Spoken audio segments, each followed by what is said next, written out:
Chapter number 7 آنے والے دور کی ایک واضح تصویر۔ علامہ اقبال نبوت و درکنار ولایت تک کے مدعی نہیں تھے۔ میں نہ عارف، نہ مجدد، نہ محدث، نہ فقیہ، گویا وہ صرف ایک نابغہ انسان تھے۔ اس کے باوجود ایک جانب نگاہ چیر گئی کہ مصداق ان کی ضعف نگاہی اور حقیقت بینی کا یہ عالم تھا کہ انہوں نے تقریباً پون صدی قبل اس حقیقت کا مشاہدہ کہ فرنگ کی رگ جہاں پنجہ یہود میں ہے بچشم قلب محسوس کر لیا تھا، جو آج پوری دنیا کو بچشم سر نظر آ رہی ہے۔ دوسری جانب وہ ایک ویژنری بھی تھے۔ اپنے مستقبل کے ویژن پر انہیں جو اعتماد اور یقین حاصل تھا وہ ان کے ان اشعار سے عیاں ہے کہ کھول کر آنکھیں میرے آئے نئے افکار میں، آنے والے دور کی دھندلی سی ایک تصویر دیکھ۔ مزید برآں اپنی مستقبل اندیشی اور عاقبت بینی میں انہیں جس قدر جذب اور انہماک حاصل تھا وہ ان کے شعر سے ظاہر ہوتا ہے، جو انہوں نے ہسپانیہ میں دریائے وادی الکبیر کے کنارے واقع جامع کرتبہ میں کہا تھا کہ آب روانے کبیر تیرے کنارے کوئی دیکھ رہا ہے کسی اور زمانے کے خواب۔ اور ان کی اس دور بینی نے انہیں آنے والے دور کے جو منظر دکھائے اس پر خود اپنی حیرت و استعجاب کا اظہار انہوں نے یوں کیا: آنکھ جو کچھ دیکھتی ہے لب پہ آ سکتا نہیں، میں ہوئے حیرت ہوں کہ دنیا کیا سے کیا ہو جائے گی۔ توجہ، ایک غیر نبی نابغہ انسان کا عالم یہ ہے تو اس پر قیاس کرتے ہوئے غور کیجئے کہ انبیاء کرام کو اللہ رب العزت نے جو مشاہدات کراتے رہے ہیں، اور سب سے بڑھ کر یہ کہ جو معاملہ نبی کریم صلی اللہ علیہ وآلہ وسلم کے ساتھ رہا اور اس کی بنیاد پر جو پیشنگوئیاں آپ صلی اللہ علیہ وآلہ وسلم نے مستقبل کے حوادث و واقعات کے ضمن میں کی ہیں، ان کے حتمی اور قطعی ہونے میں کوئی شک کا امکان کسی مدعی ایمان کے لیے کیسے ممکن ہے؟ لیکن افسوس کہ عہد حاضر میں مادیت اور مادہ پرستی کی جو ہوائیں چلیں اور ان کے باعث جو نظریاتی اور اعتقادی فتنے خود مسلمانوں میں پروان چڑھے، ان کے زیر اثر جدید تعلیم یافتہ نسل کا ایک حصہ ان پیشن گوئیوں کو توجہ اور اعتناء کے لائق نہیں سمجھتا۔ اور اس مفتونیت کی شدت کا عالم یہ ہے کہ اور جب بھی وہ حوادث و واقعات جن کی خبر دی گئی نوشتہ دیوار کی مانند نگاہ کے سامنے آ چکے ہیں، ان کو تسلیم کرنے سے اعراض ہی کی روش پر اصرار کیا جا رہا ہے۔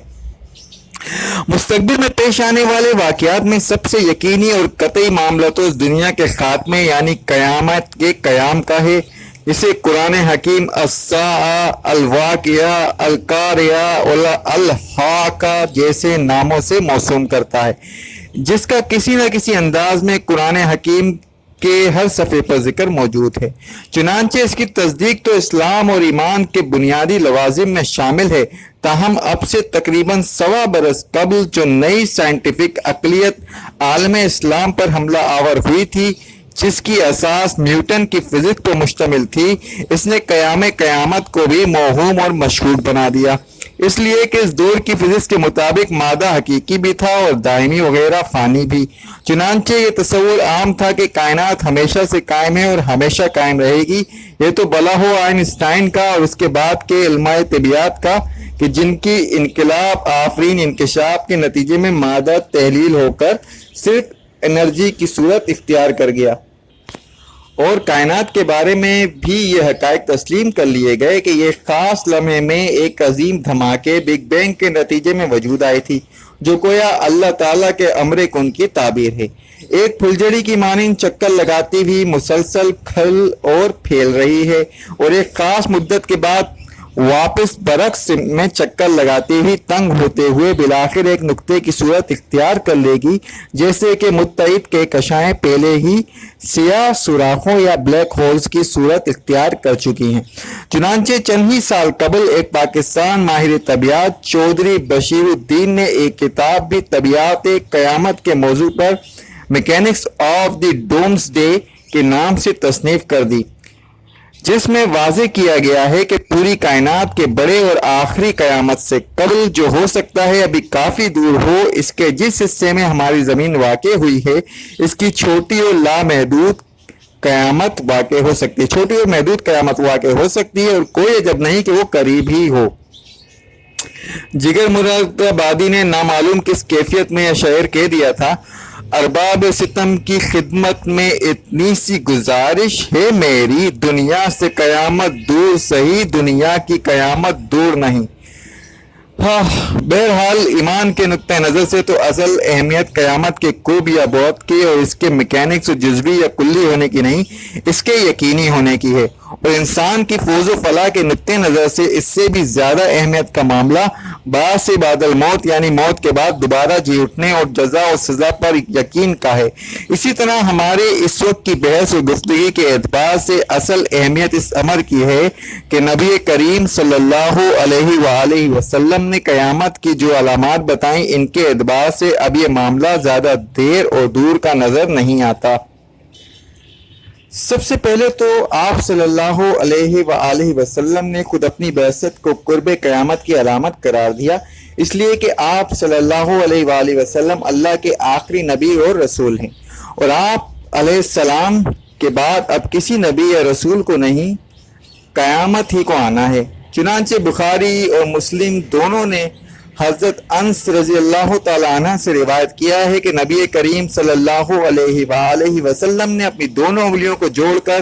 فرمایا، میری بعثت اور قیامت آپس میں ایسے ملی ہوئی ہیں جیسے یہ دونوں انگلیاں۔ اس سے بھی زیادہ واضح الفاظ میں آپ صلی اللہ علیہ وآلہ وسلم نے یہی الفاظ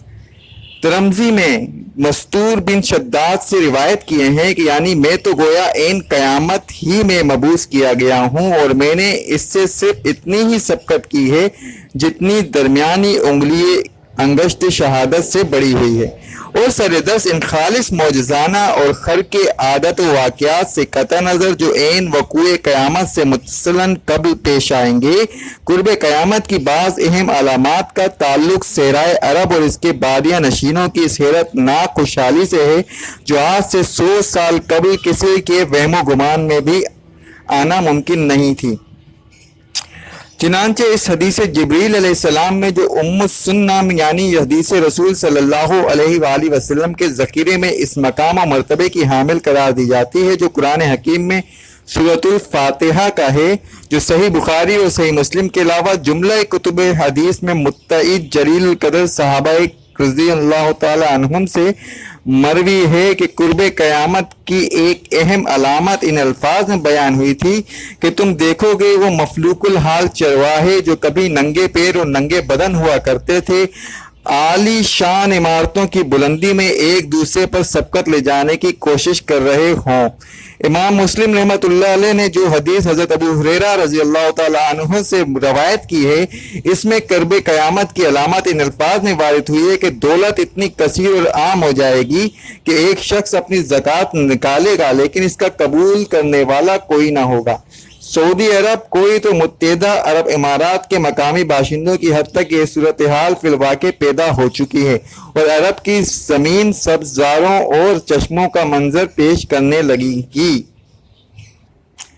اور سب سے بڑھ کر وہ حدیث جو امام مسلم رحمۃ اللہ علیہ نے حضرت ابو ہریرہ رضی اللہ تعالی عنہ سے ہی روایت ہے، جس کی روح سے نبی کریم صلی اللہ علیہ وآلہ وسلم نے فرمایا، قیامت قائم نہیں ہوگی جب تک فرات سے سونے کا ایک پہاڑ برآمد نہ ہو جائے جس پر لوگ ایک دوسرے سے جنگ کریں گے یہاں تک کہ 99% لوگ مارے جائیں گے۔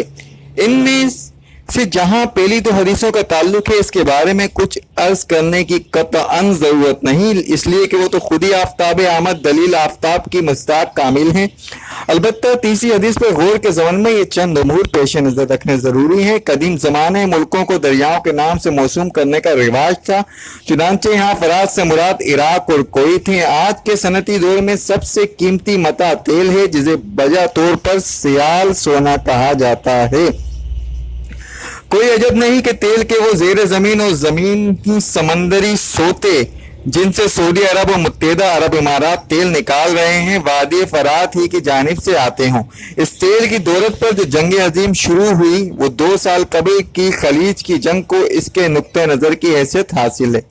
چنانچہ یاد ہوگا اسے صدام حسین نے ام المحارب یعنی جنگوں کی ماں قرار دیا تھا، اور اس چند روزہ نقطہ آغاز کے دوران جو ناقابل تصور حد تک وحشیانہ بمباری عراق پر ہوئی تھی، اس کے پیش نظر کون سے تعجب کی بات ہے کہ اگر جنگوں کا یہ سلسلہ آگے بڑھے تو عراق اور کویت کی تباہی زرجے ہو جائے کہ اس حدیثوں میں بیان ہوا حضرہ چیر دستاں سخت ہیں فطرت کی تعزیر ہیں۔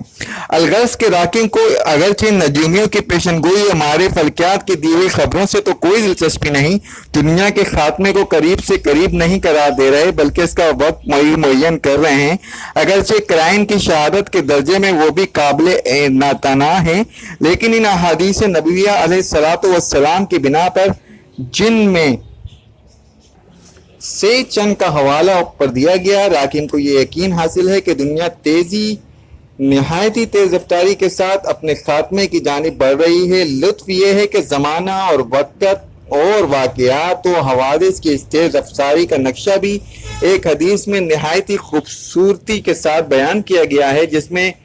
امام ترمذی رحمۃ اللہ علیہ نے حضرت انس رضی اللہ تعالی عنہ سے روایت کیا ہے کہ جس کے روح سے رسول کریم رؤوف الرحیم صلی اللہ علیہ وآلہ وسلم نے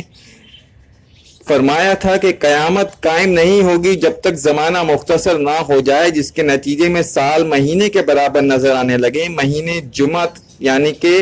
ہفتے کے برابر محسوس ہونے لگے، جمعہ یعنی ہفتہ ایک دن کے طرح ہو جائے، دن ایک گھنٹے کے برابر محسوس ہو، اور گھنٹہ آگ کے ایک شعلے کی بھڑک کے مانند مختصر ہو جائے۔ جیسا کہ پہلے عرض کیا جا چکا ہے، وقوع قیامت کو چونکہ قرآن مجید کا سب سے زیادہ کثیر الذکر موضوع ہے، لہذا اس سے تو کسی مسلمان کو مجال انکار ہو ہی نہیں سکتا۔ قرب قیامت کی ان علامات سے جو متذکرہ بالا احادیث میں بیان ہوئی، شاید ہی کوئی مسلمان اختلاف کرے، اللہ یہ کہ ان کے بعض الفاظ کی تعبیر و تعویل کسی جزوی اختلاف کی گنجائش ہو۔ اس طرح عین وقوع قیامت کے وقت جن واقعات و حوادث کی خبر احادیث میں دی گئی ہے وہ بھی جدید سائنسی نظریات کے پیش نظر کچھ ایسے مستعد اور ان ہونے نظر نہیں آتے، جیسے مثلاً سورج کا مغرب سے طلوع ہونا، یا زمین کا 3 مکان پر خسف یعنی بری طرح دھس جانا، یا بہت عظیم آگ یا بے پناہ دھواں، اس لیے کہ جدید طبیعت کے نزدیک جس طرح اس وقت کل کائنات ایک عظیم پھلجھڑی کے مانند اپنے محور پر تیزی کے ساتھ گردش کرتے ہوئے کھلتی اور پھیلتی جا رہی ہے، اسی طرح ایک وقت آئے گا کہ وہ اپنے رخ پر چکر کھاتی ہوئی سکڑتی اور سمٹتی چلی جائے گی۔ تو کیا یہ بعید ہے کہ اس بڑی قیامت سے قبل کی چھوٹی قیامت کے موقع پر نظام شمسی میں وہ اختلال پیدا ہو جائے اور زمین کی گردش لوٹ پیچھے کی طرف ایک گردش ایام تو کے انداز میں مغرب سے مشرق کے بجائے مشرق سے مغرب کی طرف ہو جائے؟ نتیجے میں سورج مغرب سے طلوع ہونے لگے۔ مزید برآں جیسا کہ سورہ قیامت کی آیت نمبر 8 اور 9 میں وارد ہوا ہے کہ چاند اور سورج یکجا ہو جائیں گے، چاند اور سورج میں دھس جائے گا، اور خود زمین پر بھی اتنے بڑے بڑے شہاب گریں گے کہ وہ 3 جگہ سے بری طرح دھس جائے، اور اس دھسنے کے باعث اس کے اندر کی گیس اور آگ کا طوفان اپل پڑے۔ البتہ درمیانی عرصے کے 4 عظیم واقعات کے بارے میں مسلمانوں کے جدید تعلیم یافتہ طبقے کا ایک متحد حصہ شکوک و شبہات میں مبتلا ہے۔ ایسے بہت سے ہی علماء و مفسرین بھی مذبذب اور مرتد ہیں جو عہد حاضر کی نیوٹن کی سائنس پر مبنی عقلیت پرستی کا شکار ہو گئے۔ ان 4 عظیم واقعات کی جانب اگرچہ تو قرآن حدیث اور قرآن کریم میں موجود ہیں، لیکن ان کی تفصیلی خبریں اور پیشن گوئی ان احادیث نبویہ میں وارد ہوئی ہیں جو کتاب المفتن کے مختلف ابواب میں شامل ہیں۔ ان عظیم واقعات کے مابین زبانی اور زمانی ترتیب یہ ہے: سب سے پہلے المحلمہ الکبریٰ، الملحمۃ الکبریٰ یعنی تاریخ انسانی کی عظیم ترین جنگ، جس کی جانب اشارہ سورہ کہف کی آیت نمبر کی 2 آیت میں باسن شدیدن کے الفاظ میں وارد ہوا ہے، لیکن جس کی تفاصیل کتب حدیث کے باب الملاحم میں بیان ہوئی ہے۔ مسیح نمبر 2، مسیح الدجال کا خروج اور اس کے ہاتھوں مشرق وسطیٰ کے مسلمانوں کی عظیم تباہی، یا الفاظ دیگر ان کے ذریعے امیین پر اللہ کے عذاب کا دور ثانی کی تکمیل۔